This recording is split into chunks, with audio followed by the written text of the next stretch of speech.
Story by Ice Caramel Maki. Ako ba yung mali kong ni-real talk ko girlfriend ng dad ko? Ako ba yung mali kong sinabihan ko na you're not the mother sa girlfriend ng dad ko? Yeva's dad and his girlfriend had an argument because of me. For context, namatay mom ko noong 2018 and I've been living with my now husband since 2019. Hindi kami ganon ka-close ni dad kahit only child ako, masyado siyang aloof at emotionless. Hindi siya sweet sa akin, hindi yung cliché na daddy-daughter relationship. Pero I respect him naman. When mom died, I tried to be there for him pero nagpakawala siya. For example, dami baby girls at may spending problem, kaya umalis agad ako sa bahay. 23 na ako at the time, call center agent at ang awkward na may mga babae younger than me na maabutan ko sa bahay namin pagkagaling ko sa work. Ni-rationalize ko yun as he had me when he was barely 18, kaya baka in-enjoy niya yung na-miss niyang youth.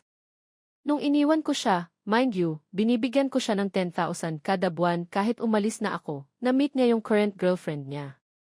Let's call her Glow. Kasal si Glow sa iba, pero separated na. May 4 kids siya at isang apo. Ngayon, may anak kami ni hubby at bilang lang yung times na nagkikita sila ng baby ko. Never nag-initiate si dad makipagkita at hindi ko naman nakitaan ng big deal kasi nga, dad is dad, sabi ko nga kay hubby. 3 sa anak at apo ni Glow ay dun nakatira sa kanila. Wala nang trabaho si Glow, nasa sales siya dati pero na-lay off dahil sa pandemic at hindi na bumalik sa work so si dad breadwinner nila. College din yung 2 anak niya, yung isa naghahanap ng trabaho. Palaging story ni Glow yung apo at lagi nakayakap kay dad. Tapos Daddy Lo din tawag kay dad. Like he said may spending issue si dad kaya bili ng gadgets dito, bili dyan, so sila nakaka-benefit ng mga yun, bagong Apple Watch, bagong iPad, ay mas better daw tong Samsung S25 ay di pala, bili tayo iPhone Pro Max etc. My husband and I have a small online business na medyo booming kaya lumaki savings at income namin. With that, bumili kami ng car, at first X-Force lang pero dahil nagka-bonus, ayon, pinalitan namin ng Fortuner. This was just last year. Ngayon, nagkaroon ng promo sa cars, bumili si dad ng Civic. Since ako lang marunong mag-drive, pinapunta ako ni dad para i-test drive yung bagong nilang car. Wala akong comment kay Glow, as long as inaalagaan niya si dad, okay na ako dun. Medyo na-off lang ako pag naririnig kong pinagsisilosan niya si mommy ko dati. Or so I thought. While test driving, ang daming reklamo ni Glow. Hindi niya daw type perfume ko, ang gasgas ko daw sa brake at ang rough ko daw sa bagong car. Inignore ko lang out of respect, kasi mostly nagka-catch up kami ni dad. Malapit na death anniv at birthday, she died on her birthday, ng mom ko so after test drive, tinreat ko sila for lunch at tinanong ko si dad, ano plano mo sa July 7, without mentioning ano or bakit kasi kala ko hindi alam ni Glow. Hindi ko alam bilang sagot ni dad. In short, wala, in his language. So, never mind na lang ako ganyan naman siya talaga, emotionless.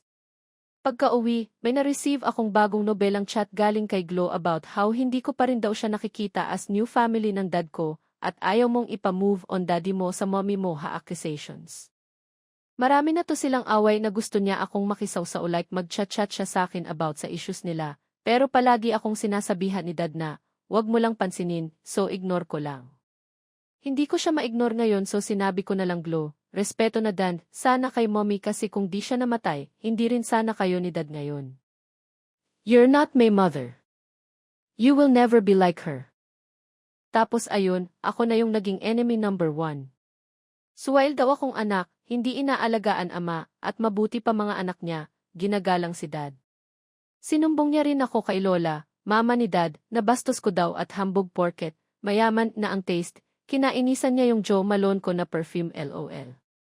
Last week, bumili ulit sila ng car, like I said, spending problem, para daw sa business at hindi na sinabi ni dad sa akin, sa pinsan ko na nalaman kasi block na ako sa socials ni Glow. Nag-stop na rin ako magpadala ng 10,000 since, pero hindi pa siguro napansin ni dad.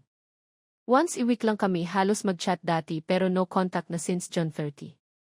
Hindi ko rin alam anong stance niya sa issue. Everyone else thinks na medyo harsh ako nung ni-real talk ko siya, but my husband thinks, kulang pa yan.